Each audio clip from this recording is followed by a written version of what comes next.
Everybody. It's Taylor with the Dealership Download. As you guys noticed tonight, I am missing two other people. Zach and Danny had some other things going on, so they couldn't make it with us tonight. However, this is episode 6. We still continue, and we've got Mr. Chason with us tonight. Chason, before we get started, why don't you tell us what you do, who you are, and how people can find you on social media? Yeah, it's perfect. So my name is Chason Penley. I own a company called Auto IQ Pro. I'm probably better known by my social media handle, Chasing the Dream, which I've went by forever. I am just a car guy. I'm 51 years old. I'm from I'm from Georgia, just north of Atlanta, a little town called Canton, Georgia. And but I've been in the car business my whole life since I graduated high school.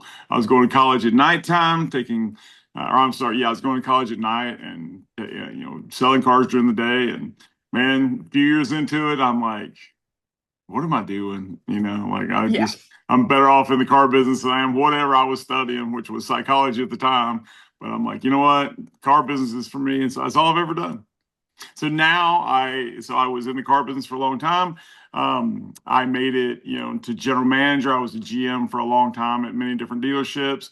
Made it up to variable operations director at a corporate store, and then I had an opportunity to go into business for myself. And so now I guess you call me an auto buying advocate, although I don't like terms like that. I don't like being called a negotiator or, those kind of words. But, I help people. I'm a helper, like I help people find the car, I help people navigate the car buying process, especially in certain situations. I specialize in like negative equity and leasing, although I do a little bit of everything, but I like to solve problems, and negative equity is a huge problem coming out of the COVID years, and so I solve those problems for people. A lot of times people will try and go to a car dealership and solve their own problem of negative equity, and they just get blown off by a car dealership, and so they think there's no hope, and so they see my videos talking about how there is hope, and so they reach out to me, and I try to help solve their problems. So that's what I do now.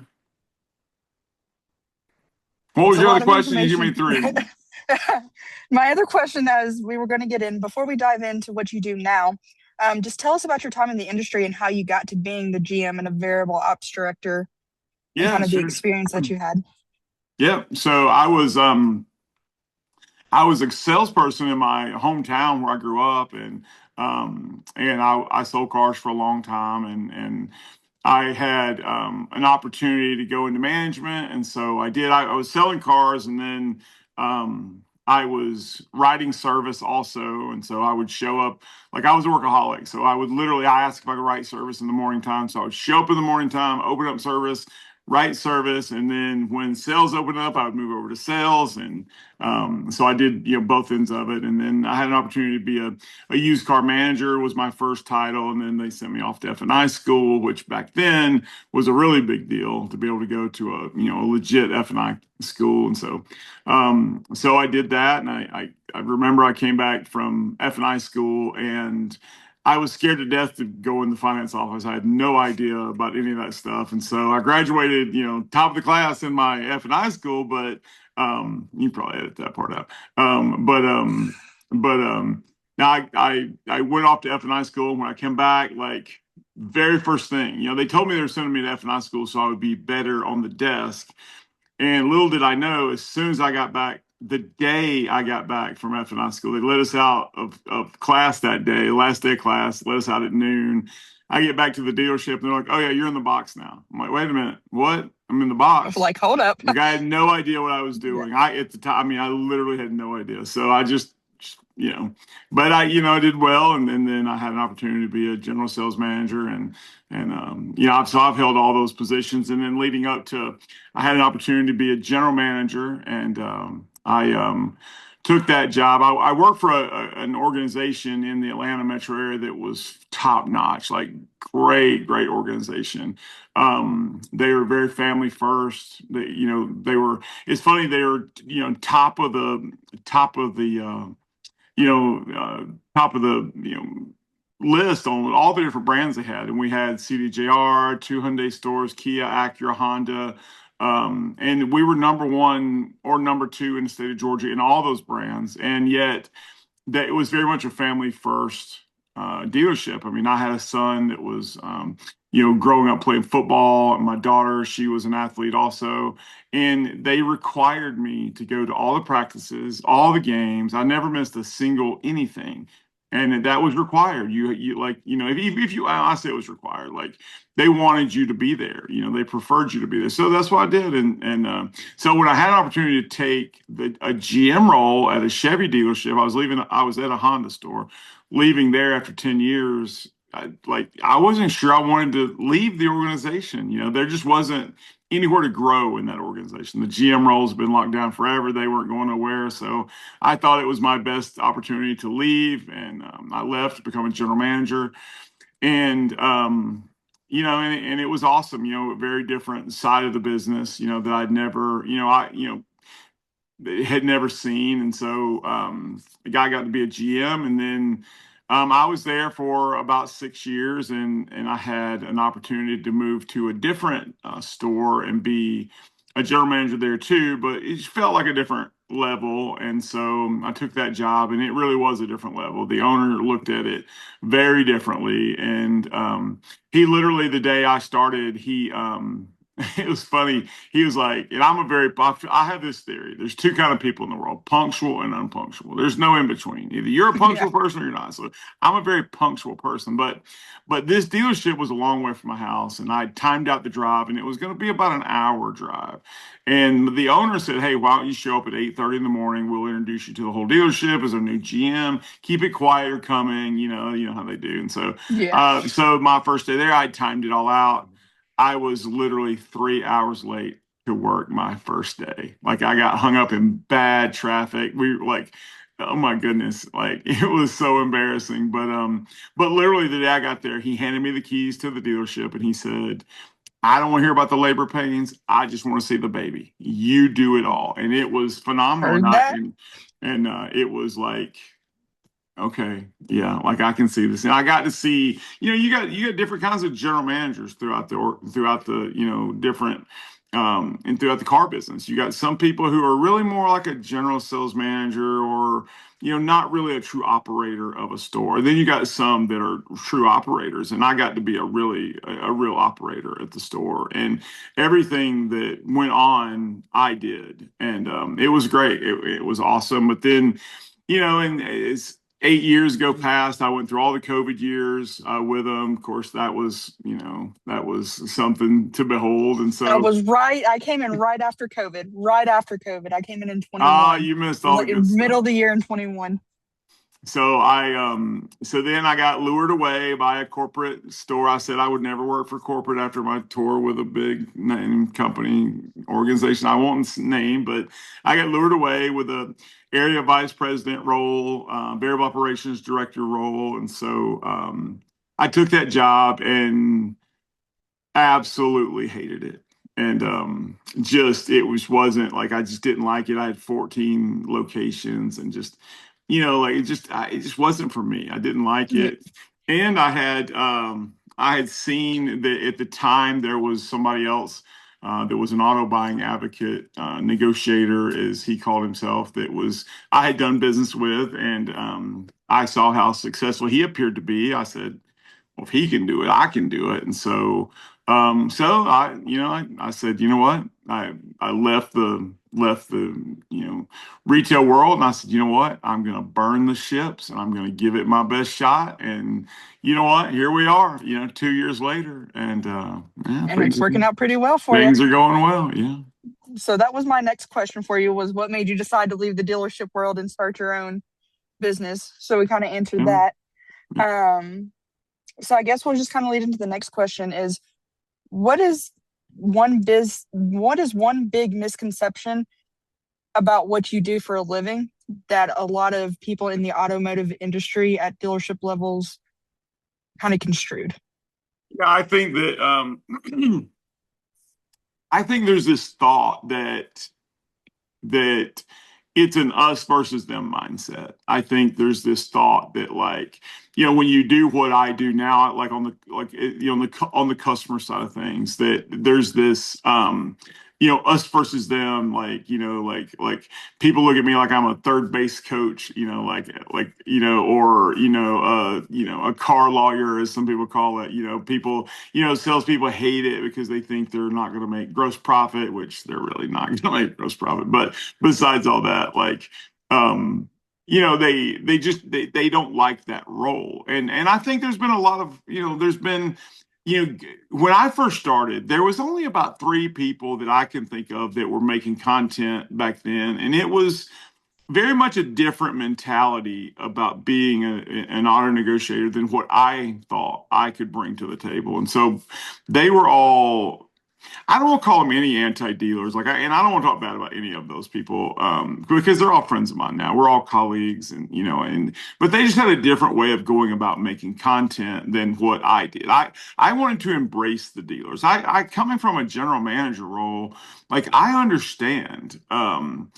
Maybe a different perspective than somebody who's never been a general manager. I understand when certain cars had to go and the things that I did as a GM to get rid of a car.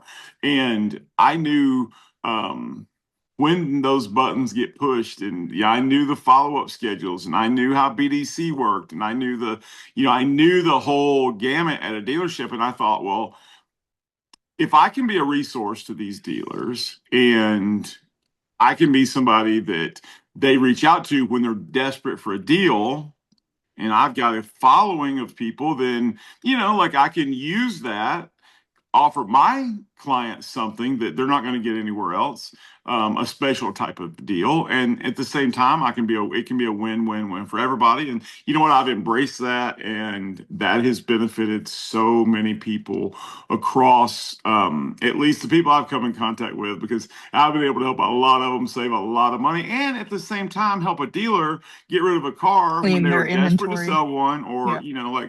it's just been a really great thing. So everybody wins. That was kind of my next question, was how was your time as a GM changed the way that you Oh, it's operate your dramatic. I business mean, now? I understand things that maybe some people wouldn't understand. There is a gigantic difference between gross profit and net profit. And when you look at it from a GM perspective and you understand net profit, one thing that you will understand, just for example, would be this. When we start talking about old age inventory, as a sales manager, you may think, oh, well, I know I need to get rid of my oldest cars. Certainly, you know that. But at the end of the day, do you really, as somebody who gets paid on gross, do you really want to take a loser on that car? Because that's going to impact your pay, versus a general manager who understands, like, this car has got to go, and a GM gets paid on net profit, not gross profit. And so they're way more subject to cut a deal than a sales manager that gets paid on that gross profit. And I understand those perspectives. I understand, I also understand, one big thing is follow-up schedules, and how, when I was a general manager, I pushed on my people to do certain things. I understand when that happens. I understand how to make, things happen, for my clients that maybe some other people might, maybe not, maybe they understand, maybe they don't. I don't know, but I understand those things, and it's really benefited me a lot. And if somebody wanted to use your service, how would they be able to contact you to be Yeah, able to use those so services? So they can go straight to any of my social media, look up Chason the Dream. They can look up my name, Chason Penley.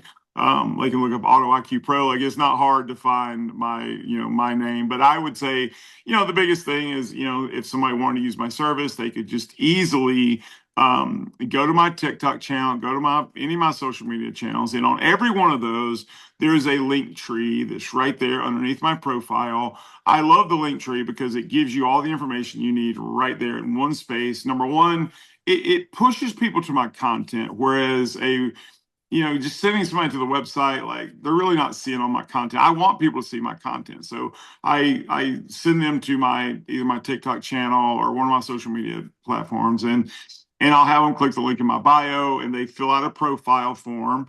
That profile form comes over, it gives me all their information along with I built the form so that I can look at it and make a determination if I can help that person or not. I help a lot of people with negative equity, and because of that, I get a massive amount of people reaching out to me for my service, but I only take on deals I know I can help. I don't want to take on any deal that I'm iffy about or anything like that because it just, like it's, if I don't know for sure I can help them, I don't want to take the deal on. And so, Right. so that's, yeah, like they just go to any of my social media platforms and reach out to me via there.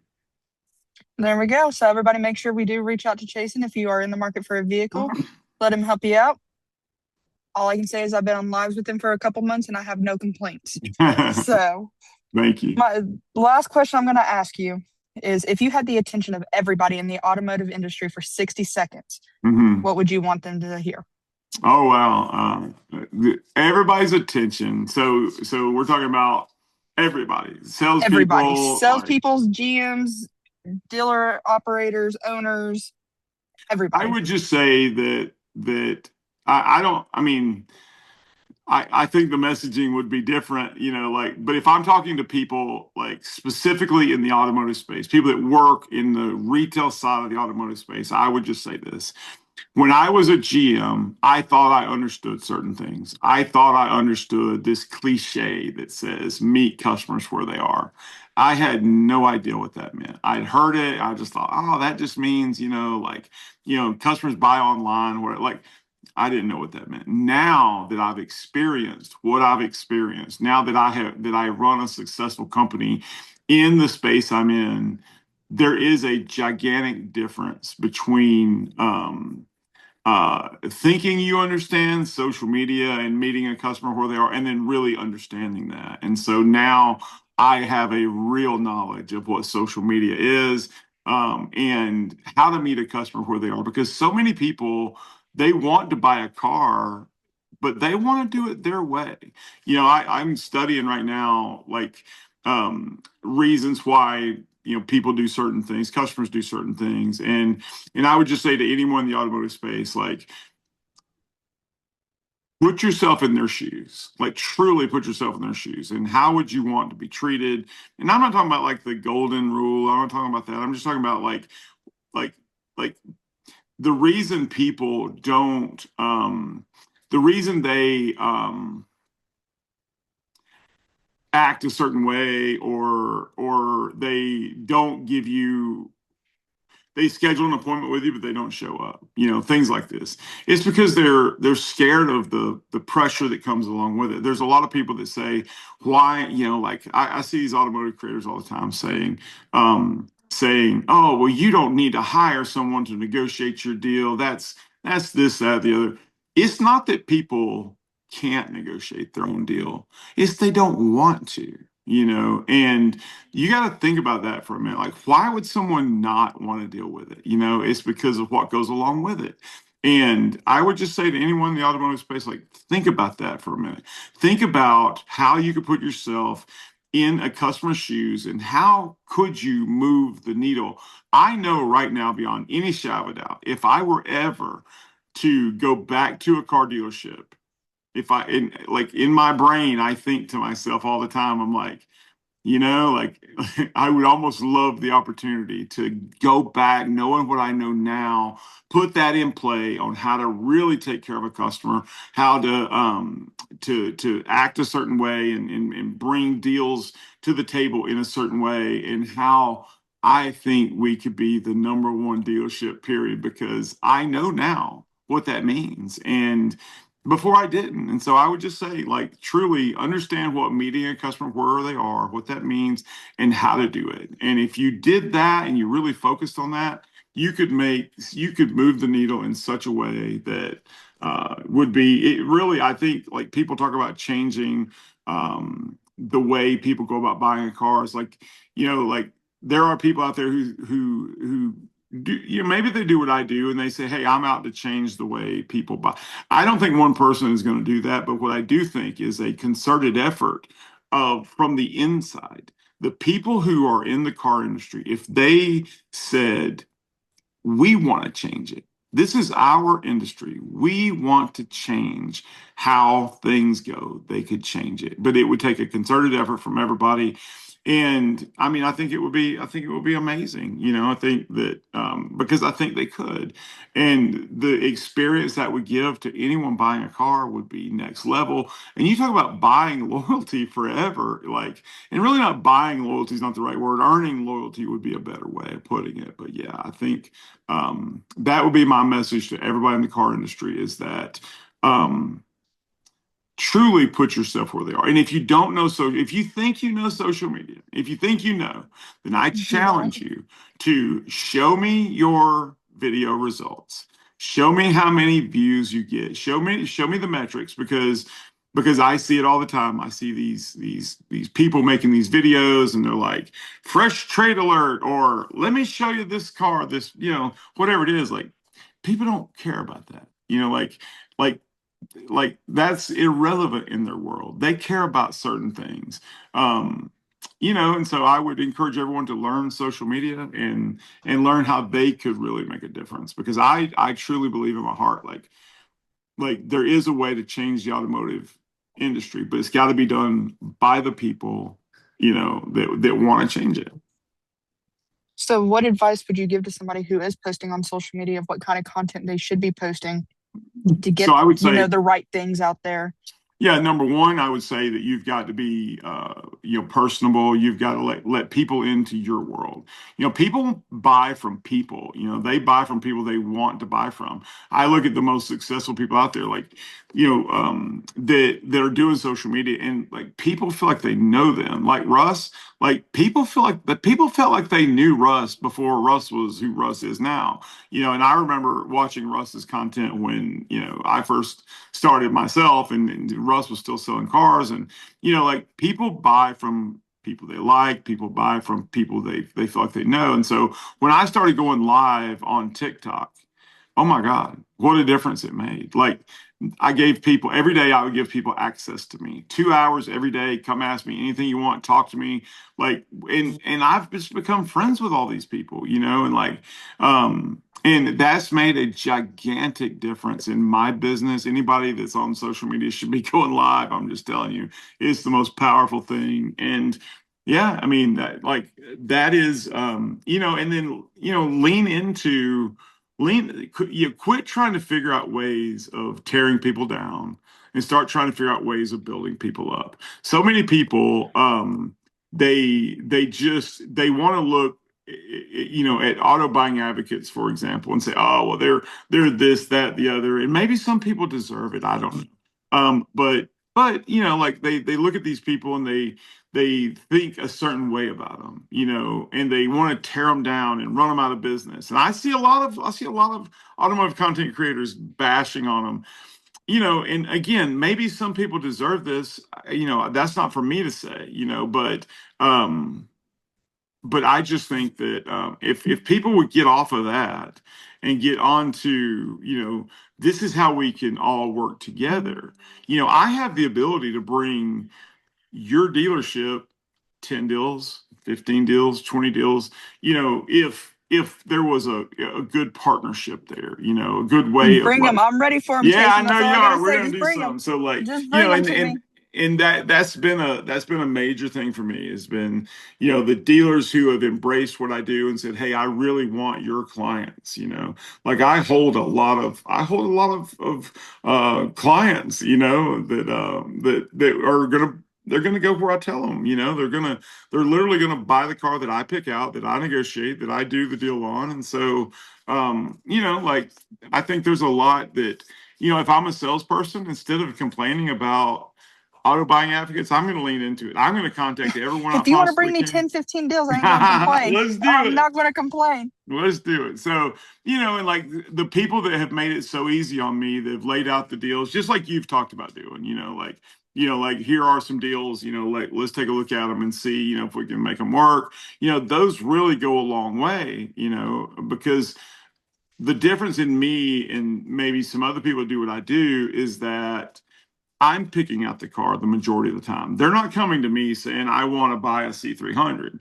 It's me picking out the car. Now, it don't always work that way. I've got several deals that, happened today that somebody said, I want this, and so and we find them that car. But a lot of times, because of the content I make, I'm picking out the car. Somebody says, "Hey, I want a luxury brand third row seat SUV. What are we getting?" And so it works out so good for me to know this is what I can do on an Acura MDX. This is what I can do on a GLC 300 or whatever it is. Like whatever the car is. Like it helps me to know, and if I know what the deal is, I can present that to my client and. It just makes it a lot easier. Because they want it to be easy, Yeah. and so, yeah, so we'll do. That's one thing I have to give you. You put yourself in uncomfortable conversations almost every single night, getting on lives with us, with everybody who's kind of on the dealership side of things. And then you've got yourself, and an consultant for people coming in and, having those uncomfortable conversations. Because I know I've been on a couple where people are like, you guys are terrible. You're the worst. You do this, you do that. And you're like, well, hey, wait a minute. Let's look at it this way. And here's why. And it's worked for you because you've built a lot of dealer relationships off of that as well. Well, I So, think that I just think that again, when I set out to do this, no, like building a relationship with a dealership was not a thing, yeah. like nobody was doing that. And so not that they didn't have relationships, because they do, obviously, but I wanted to embrace that, and I didn't want to make that kind of content, I didn't because, like just not me, like I wanted to be, like I said, I wanted to be a win-win-win for everybody. And I think the people that don't lean into that maybe don't fully understand that perspective, and so that's what I think anyway. But Well, we're going to get you out there, get you a little bit more well, I knowledge out appreciate it. there I and love this. Thank you so much for asking me to be on. Like I having like everybody. yeah, like I on these lives at nighttime, I go in with it's interesting to me because I do feel like I have a unique perspective because now I work on the customer side of things, but I was on the But you've retail been on side for so both. long. And so every night, you guys in the retail space have invited me in.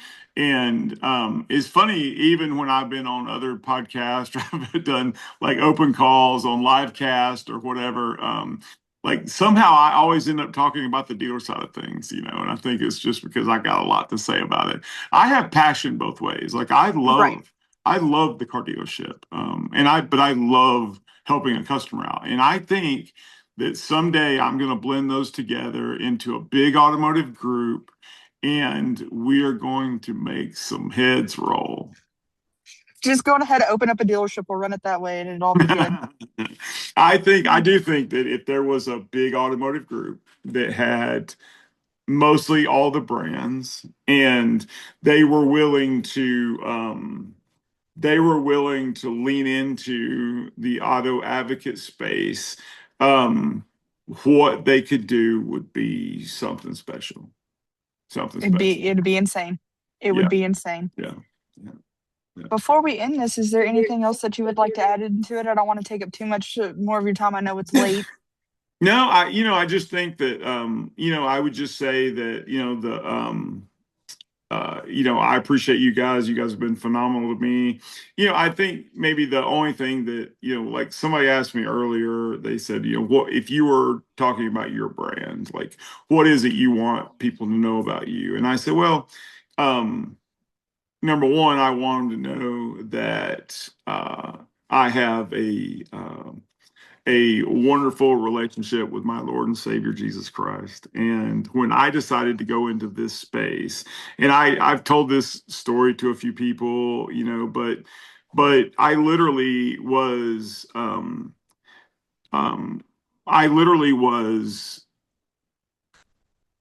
as a variable operations director. I had a store that was really struggling. And so we'd tried hiring people after people after people. Nobody was working. And so I literally said, you know what? I'm going to jump on the telephones myself. So on Sunday, we were closed on Sunday, but what I would do is I would switch the check availability from from a telephone call or an email to an instant chat. So on Sunday, I would have it. So if you click check availability, it dinged my phone and I would chat with these And people. then you knew And you it had, and it yeah. was literally like I was sitting there and I was working like 16 hours on a Sunday trying to help build this dealership. And honestly, for people who really didn't care, like they didn't know that I was doing this work, And I'm like for me, like I just want to get the job done. I don't care how long I got to work, how hard I got to work. Like I want to get the job done. But I saw this video on Instagram, and the video said, if you were to die today, your coworkers will be back at work tomorrow. And Taylor, Mhm. this hit me like a ton of bricks. And I said, I literally hit my knees and I said, God, if you could see fit for me to do something other than be at a car dealership the rest of my days, or at least at this one, open the door for me, make sure I know for sure it's you that opened the door, and I will be obedient and I will walk through that door. And let me tell you something. People talk about manifestation, people talk about, whatever. What does the Bible say about manifestation? What did Jesus say? Jesus said, whatsoever you ask for in my name, believe that it has happened and it will be given to you. I said this prayer with conviction in my heart, with praise and thanksgiving to the Lord. I said, God, if you'll make a way, I will be obedient. And let me tell you something. It happened instantaneously. I made about my third or fourth video went viral and we were off to the races. I said the word lease cash in this video. Nobody, the people, the internet lost their mind. They'd never heard the term lease cash before. And so that's how it got started. And I really feel God hand delivered this business to me. And I say that not always because I never want people to think I use that to sell my service. I never want people to think that. But it is part of who I am. And so, and I think that's important for people to know. So people that want to do, you know, not just people that want to do business with me, but I mean, like that's not something I'm ashamed of. It's something I embrace. When I was younger, maybe I was like scared to talk about it, or scared for people to know this is what like I'm a Christian and like this is how I believe. But that is truly how I believe. It's who I am. It's who my company is.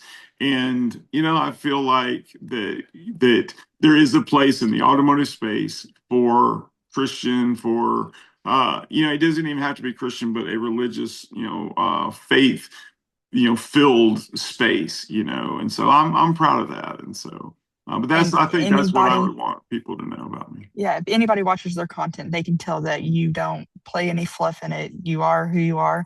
They can watch your content, what you post, and then go watch any live that you do. It's the Yeah, same person either way. It's not like you put on a yeah, and I facade and I just to think get that's video views. yeah, and I think there's a lot of people that just try and do whatever to get clicks and Yeah. views and whatever, and that's just not who I am. Like I want to provide education. Like I know if I can give my clients educate people, like I think sometimes they get me confused with like thinking I'm trying to be a certain way or not. Like I teach people how to do what I do. Like I make so many videos talking about this is how you get out of your negative equity. This is how you lease a car. This is how and like because I want people to know because I mean I say it all the time. There is 16 million cars sold every year, new cars sold every year in the United States. So there is more than enough business to go around for anybody that's out there doing anything in the automotive space. But if you put your best foot forward, you try to be the best person you can be, do the best job you can. I believe God rewards you for that. And I Me get to too. meet people like you. So thank you. I appreciate it. With that being said, I'm not going to take up any more of your night. We're going to end the episode here. So I just want to say thank you for everybody who has tuned in. Make sure you check out this episode, our previous other 5 episodes, and make sure you check out next week's episode. Thank you for watching.